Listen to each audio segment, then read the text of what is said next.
An aid worker who had come to help children in one of the most dangerous places on earth. Hers was an ordeal that ended in a flash of violence, but had begun 93 days earlier when her car was stopped by bandits in a place she calls hell. The story will continue in a moment.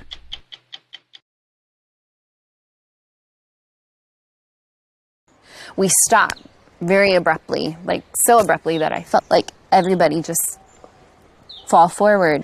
And then I start hearing all of this pounding on the windows and the windshield and all this shouting in Somali. And there's a man standing there screaming, and he has an AK-47 and he's shouting and he's pointing it at us. And then he climbs into the car next to me and he points an AK in my face. And they're hyped up like they're on speed. And all of a sudden we just take off. The driver just takes off and we just start slamming all over the place down these camel tracks. What did you think they were going to do? I figured they were going to rape me and then kill me. And I just keep thinking, this can't be the end. This can't be the end of my life. I'm only 32 years old. I haven't had any children yet. I didn't get to say goodbye to Eric. I didn't get to say goodbye to my dad. Like, this can't be the end. Jessica Buchanan was facing the end at the end of the earth. Somalia, on the farthest tip of Africa, is war-torn and lawless. This is essentially no man's land. Militias battle over an unforgiving land, as we saw while covering a famine there in 2011. It was the same year that Buchanan was with a Danish charity teaching children how to avoid landmines. On October 25th, her car was hijacked. The driver is driving like just a madman. We're bouncing all over the place. My head keeps hitting the window. It keeps hitting the roof. I'm holding on to the side, the handle on the Land Cruiser, just trying to keep myself steady. What happened next? It gets dark and we've changed vehicles a couple of times. More people have come. They're screaming. And I hear from behind me a higher pitched voice going on in Somali, and I think, my God, they have a woman involved in this. And I turn around and I see a small child in the back of the Land Cruiser with an AK-47 draped in ammunition. And I think the irony of why I came to Africa in the first place. Exactly the kid you were trying to save, a child soldier. Yeah. What was he doing? Learning the trade. She'd been kidnapped along with a co-worker, Paul Thisted. They drove into the night and then were ordered to march into the desert. And they tell us to get down onto our knees. And I think, okay, this is it. Like, I'm bracing myself to be shot in the back of the head. And I think that there's mercy in the fact that maybe they're not going to rape me first, but that it's just going to be quick. And I'm waiting, and I'm waiting. And then all of a sudden somebody shouts from behind us, "Sleep." And I'm thinking, oh my God, I didn't hear that correctly, did I? He just said sleep. She collapsed, slept through the night, and the next morning was met by the man who led the bandits. And we ask him, are you going to kill us? Is that why we're here? He says, no. Money. We just want money. How much were they asking for? They started out at $45 million. They thought you were pretty valuable. I guess so. The bandits used her cell phone to call her husband, Eric Landemam. The two had married on an African beach 2 years before. But his number and the numbers of Buchanan's family had all been disconnected. It was part of the charity's emergency plan. The one number that worked was her Nairobi office with a hostage negotiator standing by.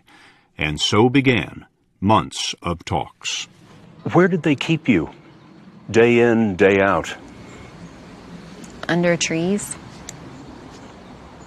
outside. You were outdoors for 93 days? Yep. And in the night, they forced us to sleep out in the open. What were the nights like? Long and cold. Then the rainy season hit, and it would rain all night long, and you're already freezing, so then you're sitting there wet. What were you eating? Tuna fish, maybe once a day. We would get a small can of tuna fish and a piece of bread. Did you feel like you were beginning to lose your humanity at any point? Yeah, I mean, they treated us like animals. To be so sick that, you know, you're vomiting behind bushes and you can't walk straight, and you're laying in the fetal position on the ground under a tree, and they don't care. Their duty was to keep me from dying, because then I wasn't worth anything. They were in the hands of men and boys who were chewing khat. It's a plant with the same effect as amphetamines. They were so hyped up on speed. It was like drinking pot after pot of coffee, and then the crash would come, and then it brought a lot of belligerence and a lot of anger and a lot of temper.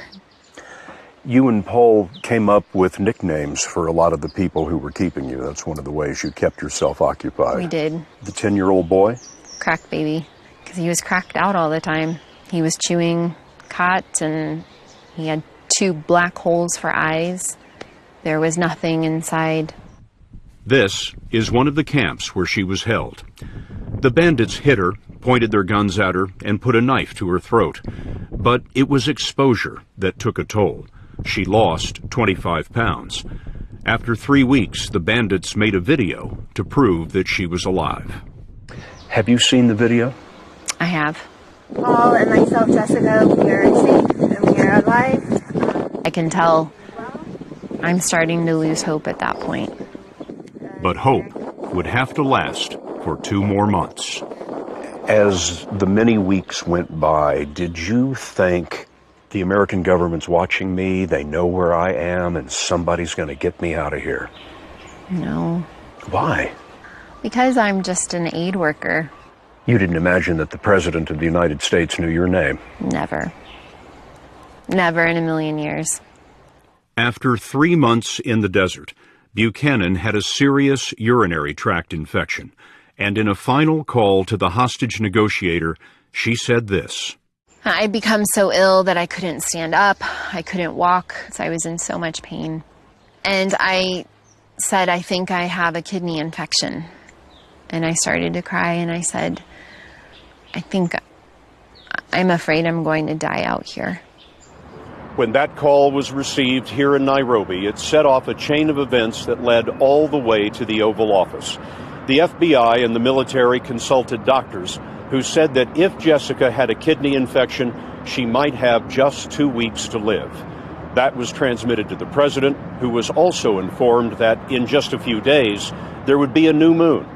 Perfect darkness for a SEAL team rescue. Jessica Buchanan had chosen a star in the Somali sky to represent her mother, who had passed away a year before. She spoke to it every night, and with no moon, it was especially bright on January 25th. What did you say that night? Please tell God that I need some help. We need to get out of here. You couldn't have known that that prayer would be answered that night. I had no idea. She was on a mat trying to sleep when she heard a faint scratching noise.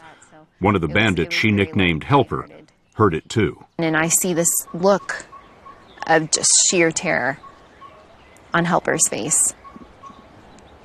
And then all of a sudden, it's just this eruption of gunfire. And I think, okay, well, this is it.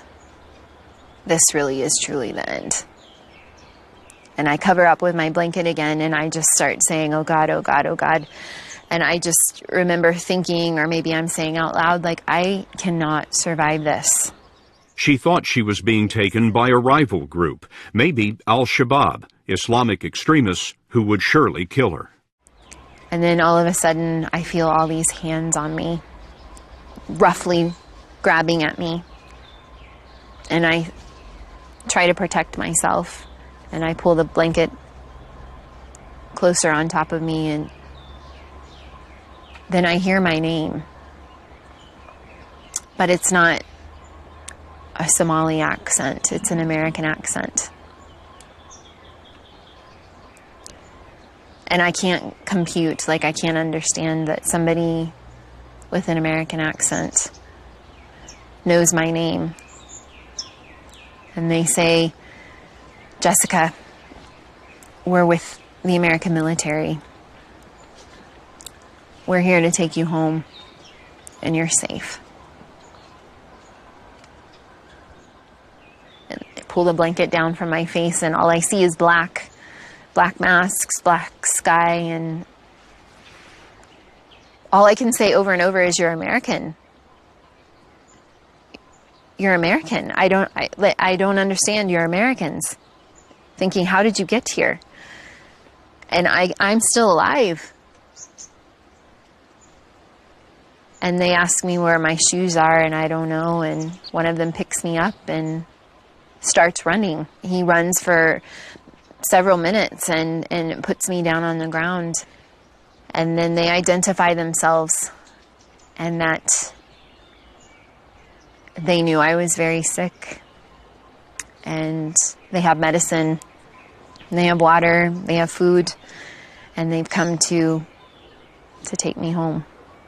At one point, I think they thought they heard something, or I don't know, this group of men who's risked their life for me already asks me to lie down on the ground because they're concerned that there might be someone out there, and then they make a circle around me, and then they lie down on top of me to protect me. And we lay like that until the helicopters come in. When all of those SEALs laid down on top of you, you were the most important thing in the world to them. It's really hard to comprehend. They were going to take a bullet for you. Mm-hmm. And they're so kind, and they're so gentle, and they are trying to assist me to get to the helicopter. But I think I've been out here for months. I can run to this helicopter myself, and so I just break away, and I just take off running through the scrub, through the bush, and I throw myself onto that helicopter and push myself up against the wall. And I don't start breathing until we actually lift up off the ground. And they hand me an American flag that's folded. What did you think of that? I just started to cry. At that point in time, I have never in my life been so proud and so very happy to be an American. The SEALs left on other helicopters. She didn't see their faces, didn't hear their names. They appeared, and they were gone. The only thing left in the camp were 9 dead bandits. Mr. Speaker! It all ended just hours before the State of the Union address. As the president walked in, he had a secret with Defense Secretary Leon Panetta that almost no one understood until later. Good job tonight. Good job tonight. After the speech, President Obama called Buchanan's father. Jessica met her husband, Eric, at a U.S. base in Italy. I just couldn't believe he was standing there, and that I was standing there. And we had a second chance. And then later we flew to Portland, Oregon, and I was reunited with my father and my brother and my sister and her husband. What was the first thing you said to your father?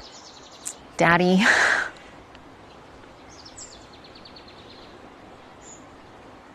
And I'm so sorry that you had to go through this.